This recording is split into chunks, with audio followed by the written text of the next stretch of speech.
창세기 28장 야곱이 이제 하나님의 베델의 야곱의 사닥다리다라고 부르는 그 사건을 통해서 하나님에 대한 인식을 하게 되어지는 그 순간이 이제 창세기 28장 가운데 나오게 됩니다. 그래서 창세기 28장 16절 말씀 우리가 한번 읽어보도록 할까요? 창세기 28장 16절 읽겠습니다. 시작. 야곱이 잠이 깨어 이르되 여호와께서 과연 여기 계시거늘 내가 알지 못하였도다. 아멘. 이 전까지의 야곱은 어떻게 보면 하나님에 대해서 모르진 않았을 겁니다. 왜? 아브라함의 하나님, 이삭의 하나님, 자신의 조상의 하나님을 늘 이제 들어왔을 겁니다. 들어왔고 그거를 배우면서 살아왔기 때문에 그런 신에 대한 인식은 있었지만 그분이 살아계신 분이다, 역사하시는 분이다 라고까지는 체험하지는 못했던 것 같습니다. 그러나 그 하나님의 살아계심을, 하나님이 계신다라는 그 계심을 깨닫게 해주는 순간이 언제였냐? 바로 창세기 28장 베델에서 하나님의 환상 가운데 이제 그 사닥다리를 꿈과 환상 가운데 보게 됨으로 인해서 여기에 하나님이 계시는구나, 하나님이 이곳에 계시는구나 라는 이야기를 통해 신앙의 고백, 어떻게 보면 믿음의 첫걸음을 걷게 되어지는 것이 이 창세기 28장 이제 베델의 사건이다 라고 얘기합니다. 하지만 이 베델, 이 창세기 28장 사건이 그 하나님의 살아계신다는 그런 신에 대한 인식을 주긴 했지만 이 야곱에 대해서, 야곱의 어떤 기질과 이런 것들을 완전히 바꾸진 않습니다. 그를 변화시키진 않아요. 그냥 우리가 28장 이후에 그의 삶의 모습을 보면 이전과 그게 별반 다를 바가 없습니다. 물론 이제 야곱이 에서에게 노골적으로 드러냈던 어떤 그런 모습들은 좀 덜한다 하더라도 그러나 그런 기질 자체가 사라지진 않았다는 것이죠.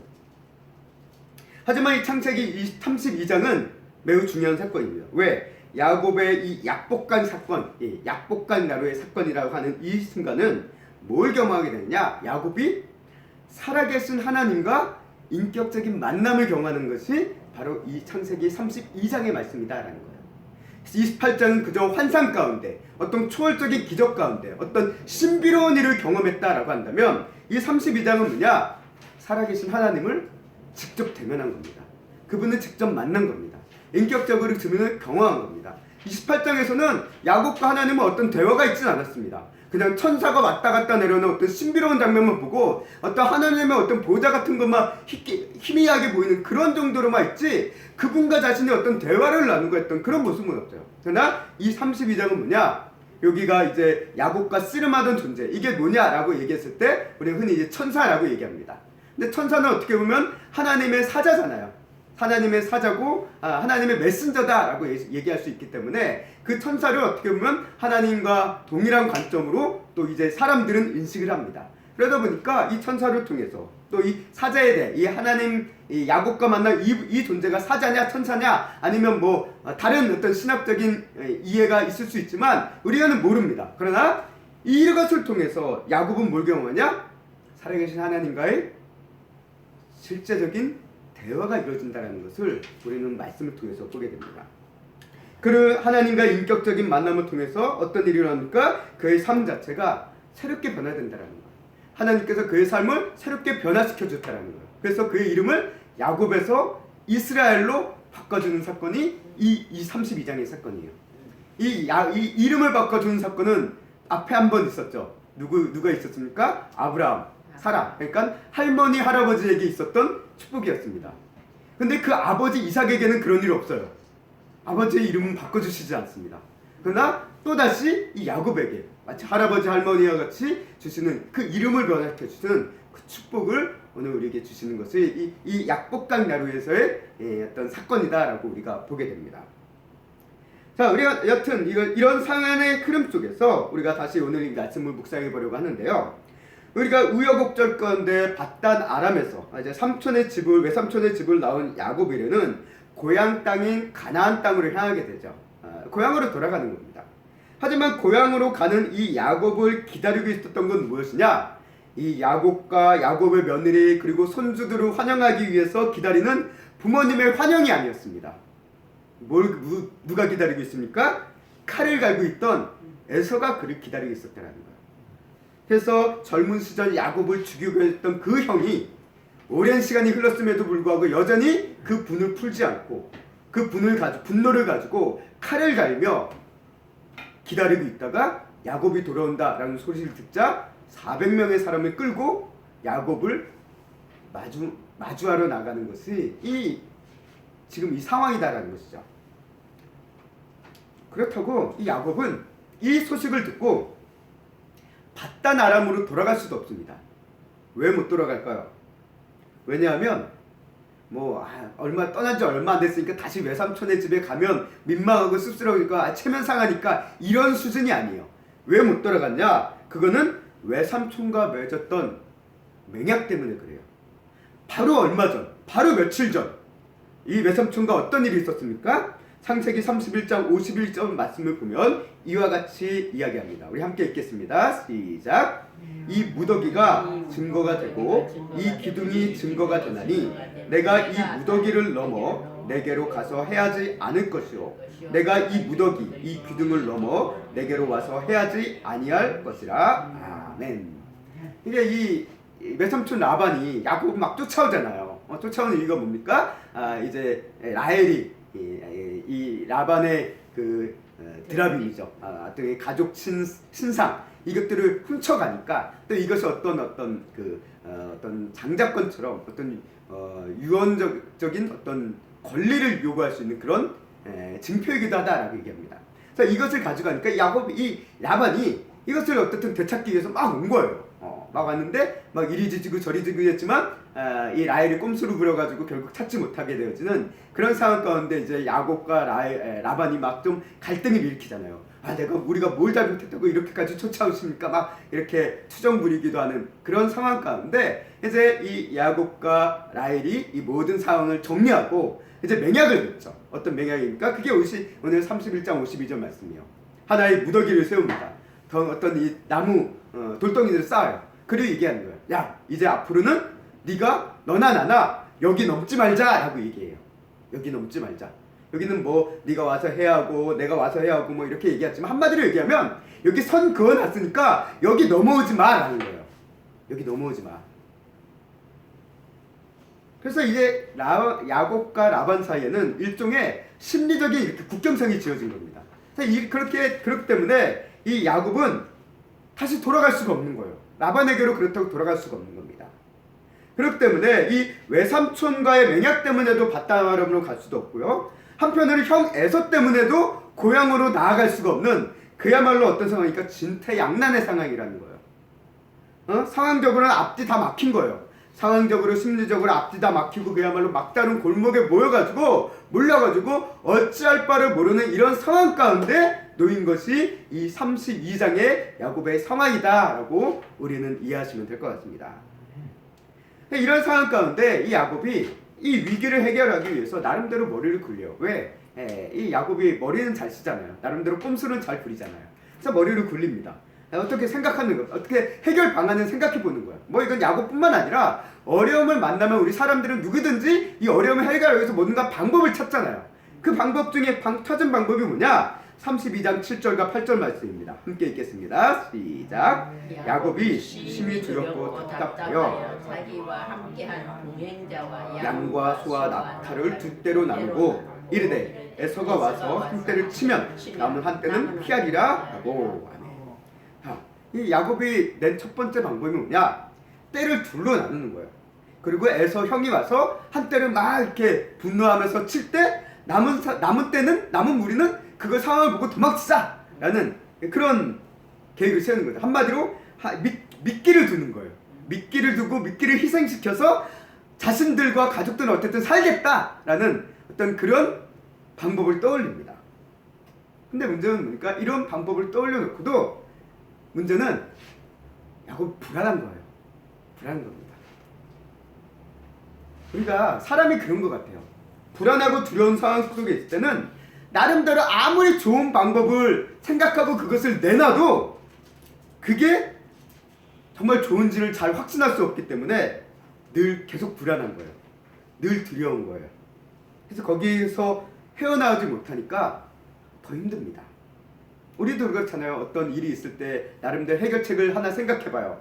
그래서 이 생각이 났을 때 이거 좋은 방법인 것 같아, 방법인 것 같아 라 그러다가 조금 시간이 흐르면 어때요? 뭔가 좀 불안해. 뭔가 이 방법 갖고는 좀 아닌 것 같아. 이 방법 갖고 될까? 라는 식으로 막 머릿속에 머리가 또 복잡해진다는 그런 모습을 우리는 종종 경험합니다. 야곱도 그래요. 나름대로 수를 생각했는데 여전히 불안한 거예요. 이 방법 갖고는 정말 해결이 될 수 있을까? 이게 정말 진정한 해결책일까라는 불안과 두려움이 여전히 남아있다는 거예요. 그래서 뭘 했을까요, 야곱이? 그래서 뭘 했냐면 기도를 합니다. 기도를 해요. 그래서 9절부터 12절까지가 야곱의 기도예요. 이 꾀를 내놓고 기도를 합니다. 어떻게 보면 우리랑 똑같아요. 우리도 어려움을 만나면 기도하기 전에 앞서서 항상 내 꾀를 먼저 내놓습니다. 그 다음에 이것이 불안하니까 뭐예요? 기도하는 거예요. 하나님, 내가 이 방법을 썼는데, 내가 이 방법을 내놨는데 이 방법이 맞게 해주세요 라는 식으로 우리가 기도하잖아요. 야곱도 똑같아요. 꾀를 썼어요. 기도해요. 그 기도의 내용이 뭡니까? 9절서부터 12절까지의 말씀입니다. 우리 다시 한번 읽어보도록 하겠습니다. 시작. 야곱이 또 이르되 내 조부 아브라함의 하나님, 내 아버지 이삭의 하나님 여호와여, 주께서 전에 내게 명하시기를 내 고향 내 족속에게로 돌아가라, 내가 내게 은혜를 베풀리라 하셨나이다. 나는 주께서 주의 종에게 베푸신 모든 은총과 모든 진실하심을 조금도 감당할 수 없사오나 내가 내 지팡이만 가지고 이 요단을 건넜더니 지금은 두 때나 이루었나이다. 내가 주께 간구하오니 내 영의 손에서 에서의 손에서 나를 건져내시옵소서. 내가 그를 두려워함은 그가 와서 나와 내 처자를 칠까 겁이 나기 때문이이다.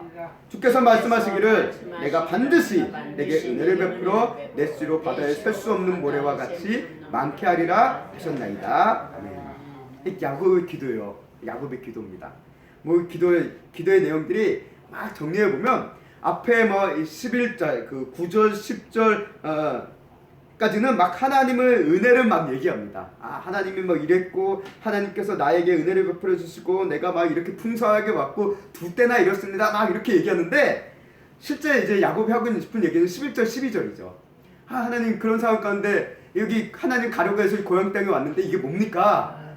형이 지금 나를 죽이려고 오잖아요. 이게 뭐예요? 그러면서 하나님께서 나한텐 내 씨를 바다와 같이 많게 하시겠다고 하는데 지금 죽을 위기에 처했는데 이게 뭡니까? 라고 하소연하고 있다는 거예요.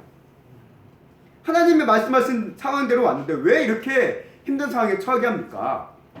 내심 에서가 나를 찾아오지 않든지 나에 대한 소식을 못 듣든지 에서가 마음이 풀렸든지 이러는 게 정상 아닙니까? 근데 이게 뭐예요? 라고 지금 막 투정을 부리는 거죠. 아무튼 이 야곱이 이렇게 하나님께 기도를 합니다. 기도를 하고 나니까 이렇게 하나님께 감정을 쏟아내고 나니까 이제 야곱의 마음이 좀 차분해진 것 같아요. 차분해진 것 같습니다. 그래서 이제 사람이 차분해지니까 또 한번 생각을 하는 거죠. 다시 한번 머리를 돌립니다. 첫 번째 방법은 나름대로 생각해봤는데 이 방법은 뭔가 좀 아닌 것 같아요. 왜? 나한테 손해도 크거든요. 어떤 한 때를 희생시켜야 되잖아요. 그러니까 그게 손해도 큰 거예요. 그러면 두 번째 방법이 떠오릅니다. 다른 방법이 떠올라요. 그게 뭐냐면 형의 마음을 달래자. 형의 마음을 달래는 방법으로 가자 라고 해서 떠올린 겁니다. 그래서 때를 3개로 나눕니다. 3개로 나눠가지고 3번에 걸쳐서 순차적으로 형 에서에게 예물을 이제 주는 방법을 떠올립니다. 그래서 첫 번째로 안 돼? 그럼 두 번째, 세 번째 하면 되지. 한 번에 안 되면 그건 부족해서 그런 거야. 더 하면 돼. 라는 식으로 나름 야곱이 또 하나의 깨를 떠올려요. 그래서 형에게 한마디로 선물 공세를 하는 거예요. 뇌물 공세를 하는 겁니다. 그래서 20절 말씀에 보면 이렇게 얘기합니다. 우리 20절 말씀도 읽어보도록 하겠습니다. 시작. 또 너희는 말하기를 주의 종 야곱이 우리 뒤에 있다 하라 하니 이는 야곱이 말하기를 내가 내 앞에 보내는 예물로 형의 감정을 푸느에 대면하면 형이 혹시 나를 받아주리라 함이었더라. 아멘. 자, 야곱이 기도하고 난 다음에 떠올린 생각이 이거예요. 그러니까 첫 번째 방법보다 두 번째 방법이 더 좋은 것 같아요. 더 좋은 것 같습니다. 어떤 피를 흘리는 그런 방법도 아니고 나름대로 마음을 달래줄 수 있는 그런 방법인 것 같아요.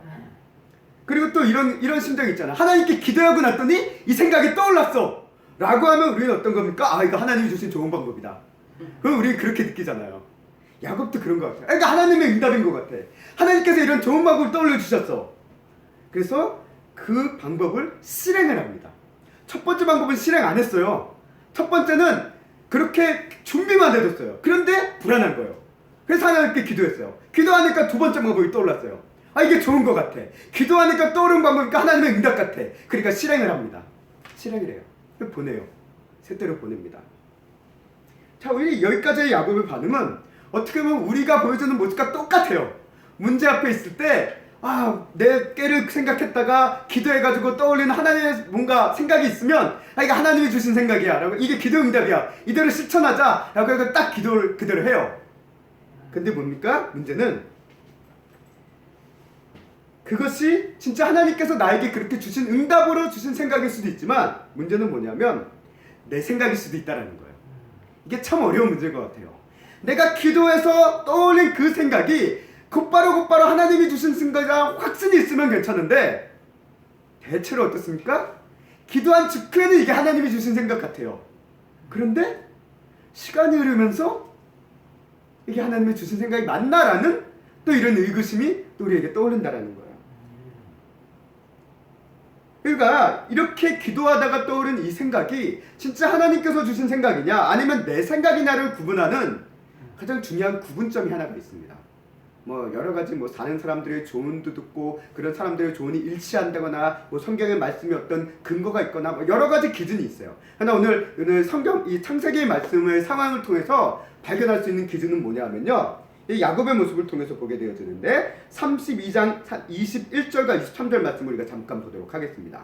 21장에서부터 23절 읽겠습니다. 시작. 그 예물은 그의 앞서 보내고 그는 무리 가운데서 밤을 지내다가 밤에 일어나 두 아내와 두 여종과 11아들을 인도하여 약봉나루를 건너시되 그들을 인도하여 시내를 건너가게 하고 그의 소주도 건너가게 하고. 아멘.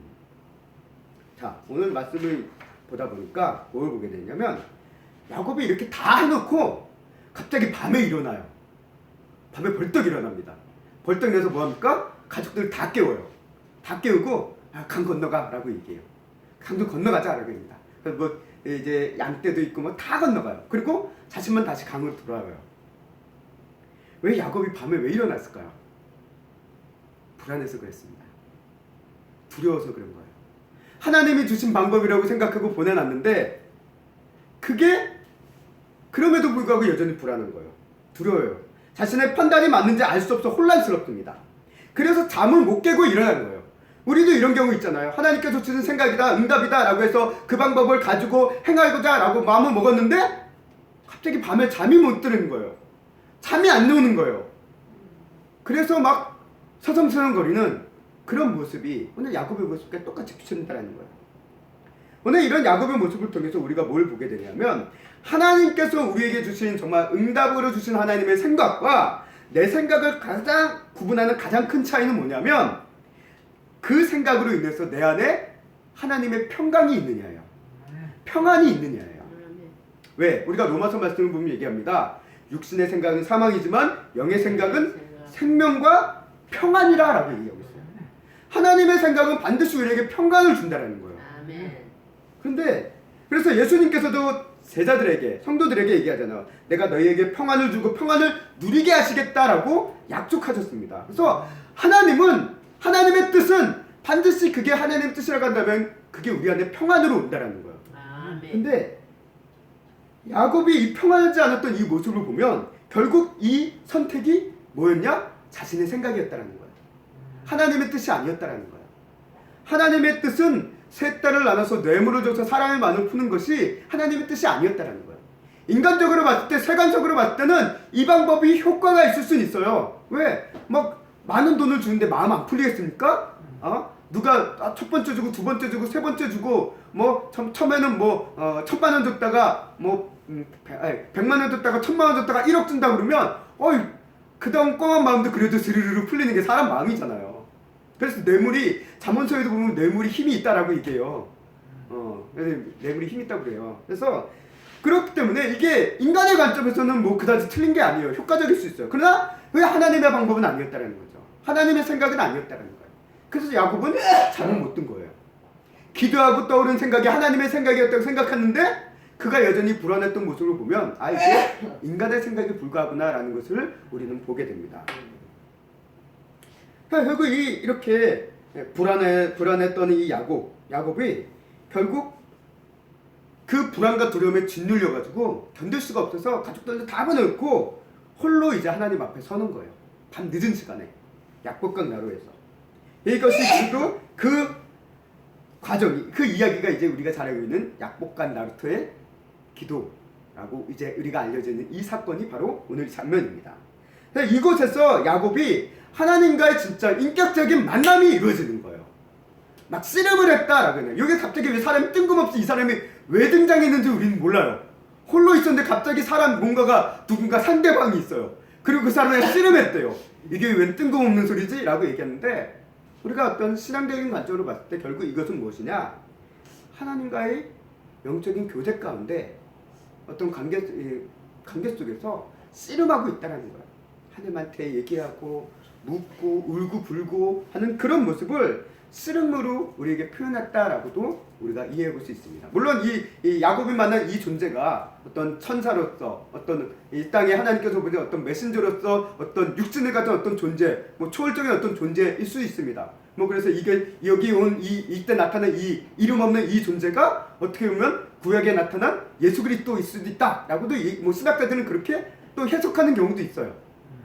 그러나 우리가 이 존재가 우리가 뭔지는 모릅니다. 그러나 여하튼 하나님을 대변하는 그런 존재라는 거예요. 그래서 야곱이 이 씨름이 끝난 다음에 얘기하죠. 내가 하나님을 보고도 살았다라고 고백하는 게 오늘 이 말씀 가운데 이 32장 말씀 중에 있습니다. 그래서 이 순간 야곱은 그동안 알고 있었던 초월적인 하나님, 그냥 조상신으로서 이름만 알고 있던 그 하나님이 아니라 나를 찾아와 주시고 나를 만나주시고 나의 이야기를 들어주시고 어떻게 그가 매달림을 받아주시는 그 인격적인 하나님을 비로소 여기서 경험했다는 거예요. 아멘. 그리고 이 순간 그가 어떻게 됩니까? 결국 하나님의 축복을 받고 그의 이름을 야곱과 이스라엘로 하나님께서 바꿔주셨다는 게 이 32장의 가장 큰 핵심이라는 것이죠. 우리가 이름의 변화라는 게 단순히 그냥 이름만 바꿨다라는 그런 변화가 아니라 성경에서 얘기하는 이름의 변화는 그야말로 큰 변화를 갖고 있습니다. 그건 전인적인 변화예요. 어떤 인생 전체가 뒤바뀌는 그런 변화를 상징할 때가 많습니다. 그래서 오늘 이 사건 이후에 이 야곱이 이제 환도뼈가 어긋나서 다리를 절기 시작했다라고 이제 얘기하고 있잖아요. 환도뼈가 어디냐라고 했는데 이 환도뼈라는 명칭 자체가 우리가 바라보는 좀 그게 부분이 다르더라고요. 어떤 거를 보니까 어떤 부분이 여기 이 다리, 이 허벅지 다리라고 그래야 되나요? 이 긴 다리를 이제 환도뼈라고 얘기하는 경우도 있고 어떤 경우는 이 골반과 이 긴 다리 이어지는 여기 관절이 있잖아요. 그거 자체가 이 환도뼈다라고 얘기하는 경우가 있는 것 같습니다. 그래서 정확하게 어딘지를 모르겠어요. 그러나 골반과 이 다리를 이어주는 여기 부분이 어쨌든 어긋났다라고 얘기하는 거예요. 이게 어긋나니까 어떻게 사람은 못 걷잖아요. 사람 못 걷잖아요. 야곱이 이렇게 환도뼈가 어긋남으로 인해서 어떤 일이 됩니까? 그동안은 자신의 발과 힘을 의지하며 힘차게 살아왔던 야곱이었지만 이제는 다리가 어긋나니까 제대로 걸을 수 없어요. 누구를 의지해야 됩니까? 다른 누군가를 의지하는 인생으로 바뀌었다는 거예요. 실제 이것이 사람을 의지하는 것이 아니라 이제는 하나님을 의지하는 인생으로 바뀌었다라는 어떤 눈에 보이는 변화라고도 우리가 이해해 볼 수 있다는 것입니다. 그래서 이제 자신의 힘을 살아왔던 야곱으로서의 인생이 끝나고 하나님을 의지하며 걸어가는 이스라엘의 삶으로 바뀐 거예요. 이스라엘의 삶으로. 오늘 우리도 마찬가지입니다. 우리가 교인으로서 교회에 나와서 출석하고 있고 예배를 드릴 수 있고 기도를 드릴 수 있지만 우리가 진정으로 변화되는 순간은 언제냐? 예수님을 만날 때입니다. 우리 성도들 개개인이 예수님을 만날 때, 예수님과 인격적인 어떤 교제가 있을 때 우리의 삶이 진짜 변화된다는 거예요. 내 삶이 달라지고 생각이 달라지고 목표가 달라지고 이렇게 달라진다는 겁니다. 이렇게 이런 하나님과의 만남, 이것이 오늘 야곱에게 있었던 가장 큰 사건이었다는 것이죠. 우리가 오늘 이 만남의 사건을 보면 하나님께서 이 만남을 통해서 야곱에게 특별히 에서에게 어떻게 해주겠다라고 결론 내린 게 하나도 없어요. 그전까지는 야곱은 형 에서 좀 어떻게 해주세요 라는 식으로 기도했고 그거에 대한 고민만 가지고 있었어요. 근데 하나님은 이 야곱에게 그거에 대한 기도 응답은 아무런 말씀 없습니다. 그저 너의 이름을 바꿔주는 거예요. 너를 축복해주고 너를 바꿔준다라고 변화시켜주는 것만 보게 됩니다. 그런데 이러한 사건 이후에 어떤 일이 일어납니까? 이렇게 하나님을 만남을 통해서 변화가 시작되어지자 이 야곱의 마음에, 이스라엘 마음에 뭐가 들어가냐? 하나님의 평강이 채워지기 시작했다는 거예요. 그러자 이제는 형 에서에 대한 문제가 걱정이 안 되는 거예요. 걱정이 안 돼요. 그래서 그렇게 자신을 두렵게 하고 불안을 가져다는 형 에서에게 형 에서를 직면하는 순간이 오니까 400명을 데리고 온 형 에서 얼마나 위세등등하겠습니까? 얼마나 위협적이겠습니까? 그리고 형 에서를 보는 순간 어떤 모습을 보여줍니까? 언제 그랬냐는 듯이 불안과 두려움 없이 기꺼이 다가가는 모습을 오늘 성경이 기록합니다. 그래서 33장 3절 말씀을 보면 이렇게 그것을 묘사하고 있습니다. 함께 읽겠습니다. 시작. 자기는 그들 앞에서 나아가되 몸을 7번 땅에 굽히며 그의 형 에서에게 가까이 가니. 아멘. 그 전까지는 어떻게 도망칠까? 어떻게 피할까? 자신은 계속 뒤로 빠지려고 하는 모습만 있었잖아요. 근데 하나님을 만난 이후, 하나님으로부터 축복을 받고 그 인생 자체가 이제 새롭게 되어지는 그 놀라운 축복을 받게 된 이후에 하나님의 평강이 임하지 어떻게 됩니까? 뒤로만 빠졌던 그가 이제는 누구보다도 가족보다도 더 앞서 나아가서 형을 향해 먼저 다가가는 이 야곱의 모습을 성경은 분명하게 그리고 있다는 거예요. 이게 어떻게 가능할까요? 하나님께서 그런 마음을 주셨기 때문이에요. 하나님께서 평강을 주셨기 때문에 그럽니다. 하나님의 방법, 결국 우리가 알 수 있는 건 뭐냐? 하나님의 방법은 야곱처럼 셋대를 구분한 뇌물로 형의 마음을 돌리는 것이 아니라 야곱이 형 에서에게로 진정한 용서와 화해를 구하는 모습으로 나가는 게 하나님의 뜻이었다라는 거예요. 하나님의 뜻. 어떻게 보면 형 에서가 화가 난 이유도 결국은 근본적으로 보면 야곱이 잘못한 거잖아요. 물론 이 야곱이 어떤 영적인 욕심이 있었고 영적인 갈급함이 있었다라는 그런 측면에서 긍정적으로 보는 모습도 있지만 그럼에도 불구하고 야곱이 어떻게 보면 모든 문제를 일으켰다라는 것은 부인할 수 없잖아요. 그렇기 때문에 어떻게 보면 야곱이 먼저 엎드려야 되는 거였어요. 예수님도 얘기하잖아요. 하나님 앞에 예물 드릴 일이 있는데 그 예물 드리기 전에 형제들과 싸우고 다툰 일이 있으면 생각나거든. 예물을 드리기 전에 그걸 놔두고 형제와 화해하고 와서 하나님께 예배를 드리라 라고 얘기하잖아요. 하나님이 원하신 게 그거였던 것 같습니다. 야곱에게 얘기해요. 네가 돈을 쓰는 게 아니라 네가 한때를 나서 도망치는 게 아니라 진짜 하나님께서 내가 원하는 방법은 뭐냐? 네가 가서 용서를 구하는 거다. 네가 먼저 다가가서 형에게 너의 잘못을 인정하고 엎드리는 거다 라는 게 하나님의 뜻이었던 것으로 보여집니다.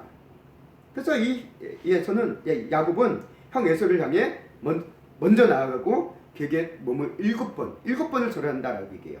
그래서 이 고대 이집트 전통에서 7번을 절한다는 것은 이건 바로 왕에게만 하는 최고의 존경과 그런 평화의 표시였다라고 얘기해요. 한마디로 그 고대 제국에서 이 애굽이라는 제국에서 왕한 바로에게만 해야 하는 그 같은 복종과 어떤 겸손과 화해 어떤 이런 모습이라는 거예요. 이거를 야곱이 지금 형 에서에게 그대로 보여주고 있다는 거예요. 물론 이 절 안에 화해하고자 싶은 뭐 그런 마음도 담겨 있겠죠.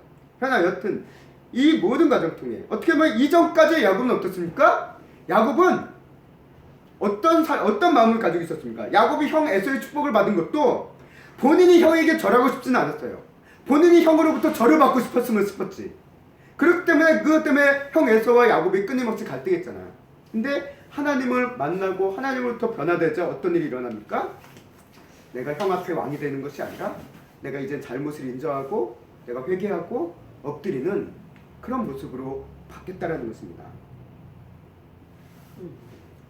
오늘 우리가 이런 야곱의 모습을 보면서 어떻게 보면 이 야곱의 기도라고 제가 말씀을 드렸는데 두 가지의 기도를 보게 돼요. 하나의 기도는 뭡니까? 우리가 문제를 만났을 때 흔히 보여주는 우리의 기도의 모습이었어요. 두 번째 기도는 뭡니까? 이 두 번째 기도는 어떻게 보면 하나님께서 우리에게 진정으로 원하는 기도의 모습입니다. 그건 뭡니까? 그냥 뭐 야곱처럼 몸부림치며 뭐 내가 죽으림 살림 매달리는 그런 형식적 그런 형태의 기도라기보다는 이 기도의 두 번째 기도의 본질은 뭐냐면 하나님과의 대화의 기도였다라는 거예요. 대화의 아멘. 기도. 우리는 그동안 우리의 기도가 뭡니까? 나의 생각을 관철하고 하소연하고 원하는 답을 얻기 위해서 하나님께 끊임없이 요구하는 요구의 기도로서 우리는 늘 생각하면서 그런 기도를 드려왔습니다. 물론 그런 기도가 나쁘다는 게 아니에요. 그런 기도도 필요합니다. 왜? 우리 인간은 연약하기 때문에 하나님의 도움을 구할 수밖에 없는 존재예요. 그러나 기도의 본질은 거기가 아니라는 거죠. 기도의 진짜 본질은 뭡니까? 하나님과의 관계를 맺는 거예요. 아멘. 하나님과의 관계. 소통을 맺는 중요한 수단이라는 것이죠. 중요한 어떤 연결점이라는 거죠. 우리의 기도는 어떻습니까? 대부분 야곱과 같은 첫 번째 기도로 끝나요. 그러나 하나님께서 원하시는 기도는 약복강 나루토에서의 그 밤을 샌 야곱의 기도처럼 하나님과 친밀하고 하나님께 가까이 가고 하나님과 그냥 대화하는 그런 기도, 하나님을 만나는 기도를 주님께서는 그 기도를 원하고 계신다라는 것을 오늘 말씀을 통해서 우리는 보게 되어집니다. 한마디로 관계의 기도예요. 우리가 그동안의 기도는 요청의 기도였다고 한다면 하나님이 원하시는 기도는 관계의 기도입니다. 관계의 기도. 그래서 우리의 모든 기도는 원하는 바를 이루기 위한 어떤 응답을 위한 수단에 머무는 것이 아니라 우리는 기도를 통해서 늘 하나님과 친밀해지고 하나님의 관계의 풍성함을 누리기 위한 그런 기도라는 그 본질을 우리가 잊지 말아야 됨을 오늘 이 야곱의 기도를 통해서 다시 한번 발견하게 되어집니다. 체험교회 성도 여러분, 우리가 하나님 앞에 기도로 나아갈 때 하나님과 만나고 풍성한 친밀한 교제를 이룰 수 있는 하나님과의 아름다운 대화의 장이 열리는 그와 같은 기도가 되기를 주님의 이름으로 간절히 소망하고 축원합니다. 아멘.